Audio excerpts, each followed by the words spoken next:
السلام عليكم ورحمة الله. أهلا بيكم في مملكة آسيا وحلقة جديدة من مطبخ مملكة آسيا. النهاردة هنعمل وصفة سهلة وبسيطة وكل الناس بتحبها وبنعملها كتير في البيت، وممكن نعملها في الغداء أو في العشاء وبناخدها معانا في الخروج. هنعمل البيتزا أنا النهاردة هعملها بطريقة يعني عجينة مختلفة، مش هعمل اللي هي الطريقة الكلاسيك بتاعة المطبخ الإيطالي. إن شاء الله هنعمل وصفات كتير للبيتزا بطرق مختلفة وكلها ناجحة بإذن الله في الفيديوهات الجاية. النهاردة أنا معايا لبن بودر كوباية، معايا نص كوباية زيت، معلقتين كبار سكر، معلقتين كبار خميرة، معايا كوبايتين مية، معلقة كبيرة بيكنج بودر وذرة ملح، ومعايا دقيق طبعا. الدقيق أنا نخلاه. المكونات هتلاقوها في صندوق الوصف بتاع الفيديو بالمقادير بالكوباية. هو بيبقى سهم صغير جنب العنوان بتاع الفيديو، بتضغطي عليه بيفتح لك صندوق الوصف بتاع الفيديو. هنبدأ نقول بسم الله وهنبدأ في الوصفة على طول. هنبدأ نحط المكونات الجافة وهندوبها بالمية، وبعد كده هنضيف الدقيق في آخر حاجة هيكون الدقيق. حطينا اللبن البودر، حطينا السكر، حطينا الخميرة، وهبدأ أنزل بالمية بالراحة، كوبايتين مية، وهبدأ ان انا ادوبهم مع بعض. بعد ما ادوبهم هسيبهم 10 دقايق ان هم يرتاحوا، وبعد كده هنبدأ ان احنا نضيف باقي المكونات. هنا انا بعد ما سبتها 10 دقايق ان هي ترتاح، هبدأ ان انا اضيف الزيت وهقلبه معاها كويس، وهنبدأ ان احنا نضيف الدقيق طبعا احنا بنضيفه كذا مرة قلتها، لما بنضيف المواد السائلة الاول بنضيف الدقيق على حسب ما العجينة تلم معاكي.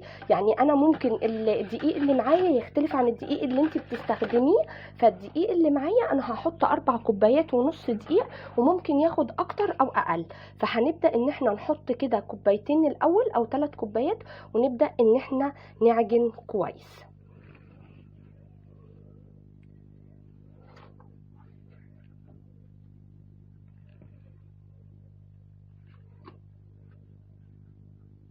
هحط 3 كوبايات، وهنبدأ نضيف المعلقة البيكنج باودر اللي معانا، وهنبدأ ان احنا نعجن كويس العجينة. انا حطيت الدقيق وبدأت ان انا اعجن. طول ما في الطبق بالطريقة ديت يبقى انت لسه ما العجينة ما لمتش معاكي، بتبدأي ان انت تعجني فيها، بتكون لينة في الاخر وبتكون ملمومة من الطبق كله، كل العجينة طلعت معاكي من الطبق. ومادام هي بالطريقة دي كده يبقى هي لسه محتاجة دقيق تاني. بالنسبة يعني ان انت لما تعملي مخبوزات او معجنات، الناس اللي اسهل طريقة ليها اللي مش بتطلع معاها المخبوزات مظبوطة، ان هي تحط المكونات السائله الاول زي ما انا عملت النهارده كده، وبتبدا بعد كده بتضيف الدقيق تدريجيا. كده العجينه بتظبط معاكي، حتى لو انت ما بتعرفيش تعملي مخبوزات خالص، او ما بتعرفيش ان انت تعملي اي حاجه يعني اول مره ان انت تعمليها او ان انت تجربيها، هتظبط معاكي من اول مره. ليه؟ ان انت بتبداي تضيفي بالتدريج.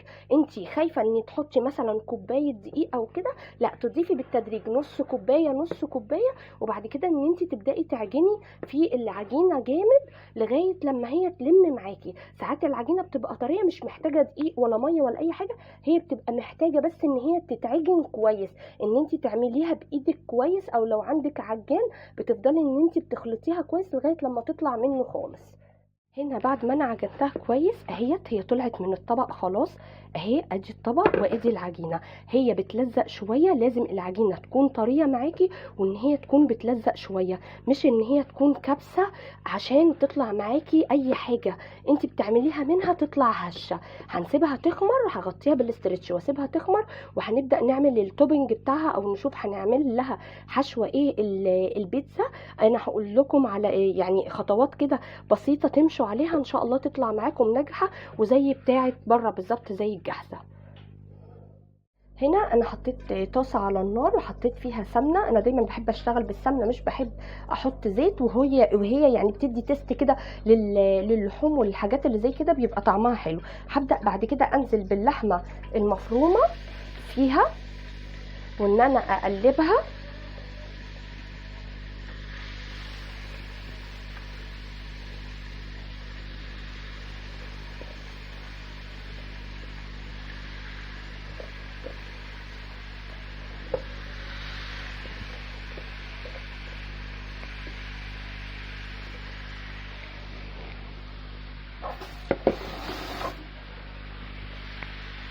ان انا اقلب اللحمه، وبعد ما بتبدا ان هي تاخد لون شويه في السمنه، وان هي تبدا ان هي يعني ايه تستوي شويه كده، هنبدا ان احنا نضيف لها البصل ونضيف لها البهارات اللي هنعملها. البصل طبعا اللي احنا هنضيفه ده اختياري، ممكن ان احنا نسوي اللحمه من غير بصل. البصل اختياري ان انت تحطيه، ممكن تشتغلي بتوابل بس لو انت حابه، لو انت مش حابه ممكن ان انت تحطي البصل. دي حاجه بتبقى ليكي انت وعلى حسب ما انتوا بتفضلوها وان انتوا بتحبوها.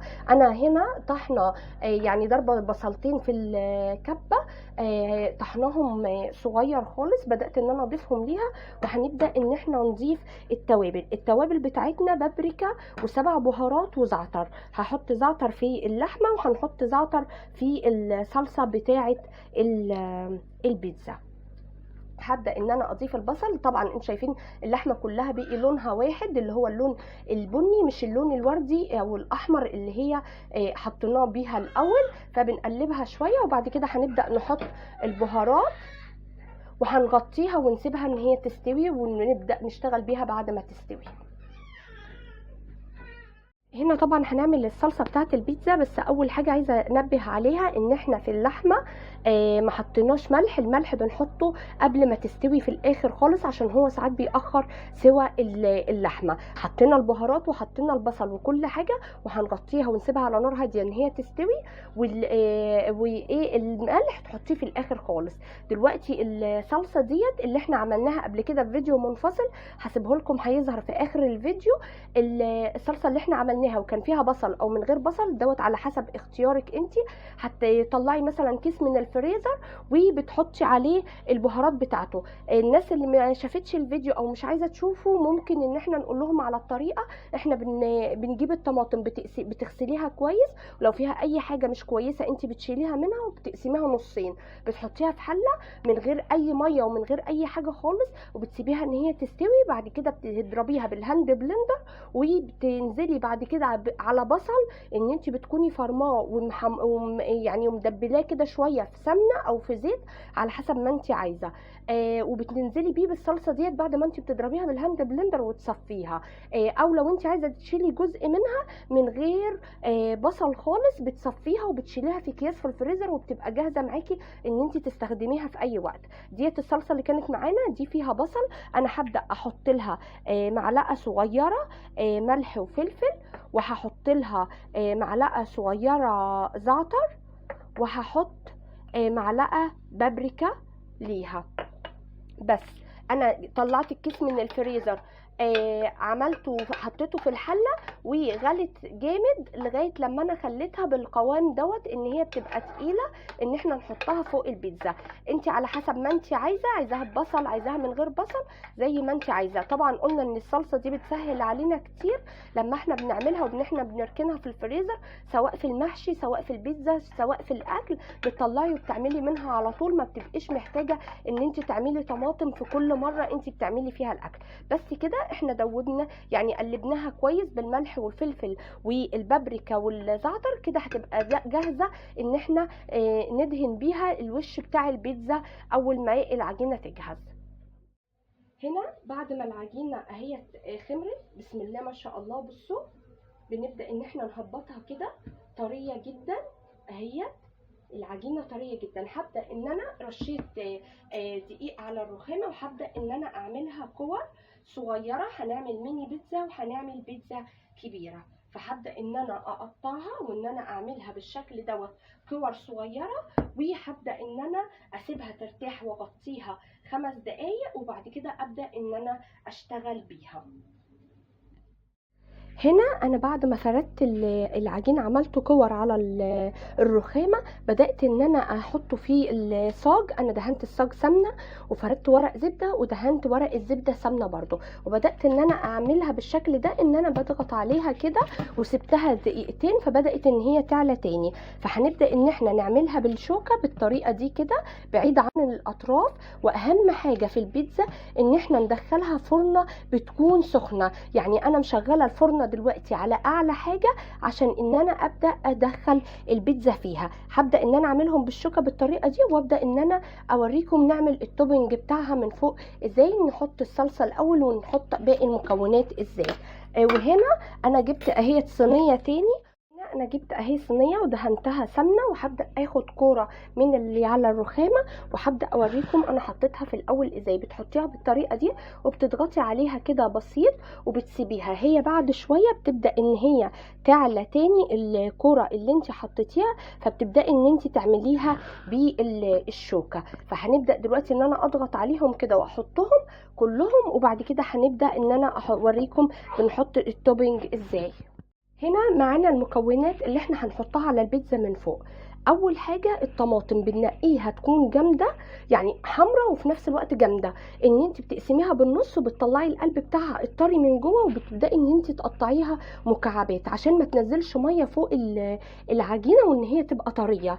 ديت اول حاجه. الزيتون انا بحبه اخضر، ما بحبش اللون الاسود عشان بخاف ان هو يكون محطوط عليه لون صبغه. هنا معانا اللحمه المفرومه بعد ما استوت وانا حطيت لها ملح وفلفل، ومعانا الصلصه، ومعايا جبنه شيدر انا مقطعاها مكعبات صغيره خالص، ومعايا جبنه موتزاريلا، ومعايا فلفل. هبدا ان انا ادهن الاول بالصلصه، وبعد كده هنبدا نحط باقي المكونات عليها من فوق. هنا انا حطيت الصلصه اهيت عليهم كلهم. هبدا بعد كده احط من الجبنه الشيدر الاول عليهم كلهم، وبعد كده بنبدا نحط الطماطم والزيتون والفلفل واللحمه المفرومه، وبنحط اخر حاجه الجبنه الموتزاريلا من فوق. هنا انا حطيت اهي المكونات كلها فوقيها، حطيت الفلفل وحطيت الزيتون والطماطم واللحمه المفرومه وكله. هبدا ان انا احط عليها من فوق الجبنه الموتزاريلا، وهنبدا ان احنا ندخلها الفرن. اهم خطوه ان الفرن تكون مسخناها من قبلها على اعلى درجه تدخلي فيها البيتزا، وهي مش بتاخد وقت كبير. وان انت ممكن بعد كده ان انت يعني تطفي من تحت لو لقيتيها احمرت، وبتسيبيها ان هي تستوي من فوق على الشوايه. ديت حاجه.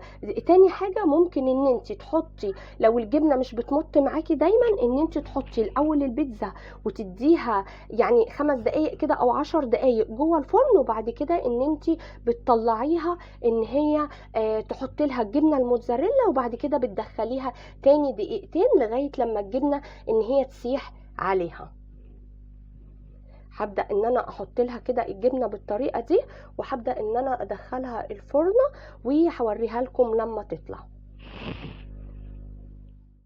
هنا انا معايا واحده يعني كوره كبيره من العجينه برضو عملتها بنفس الطريقه، وهو دهنت الصينيه سمنه وفردتها، وبتبداي ان انت تضغطي من جوه لبره، ما بتضغطيش جامد على الطروف بتاعتها، وبتبداي بالشوكه ان انت بتعملي برضو ما بتروحيش للطروف. بتبداي كده ان انت تعملي بالشوكه ان انت عشان ما تعلاش يعني جامد في الفرن، وان انت على حسب السمك اللي انت بتبقي عايزاه برضو. وهنبدا ان احنا نحط لها التوبينج بتاعها من فوق وندخلها الفرن.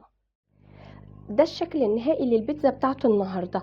انا مش بحب ان انا احمر قوي الجبنه من فوق، وبحب ان انا يبقى لونها الطبيعي ده، يعني مجرد ان هي بتسيح كده وتكون مستويه من تحت. بصوا هنا البيتزا مستويه كويس من تحت، ومن فوق طريه خالص العجينه بتاعتها. ادي واحده، بصوا طريه جدا من هنا ومن الاطراف بتاعتها، ولو حبينا ان احنا نقطعها بتتقطع بسهوله خالص وطريه جدا.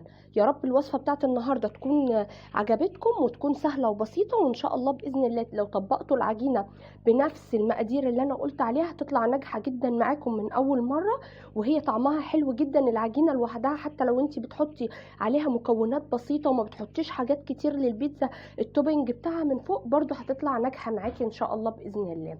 يا رب ان شاء الله تجربوها وتقولوا لي رايكم في التعليقات. ولو انتوا اول مره تشوفوا القناه اعملوا اشتراك وفعلوا زر الجرس على الكل عشان يوصلكم كل جديد.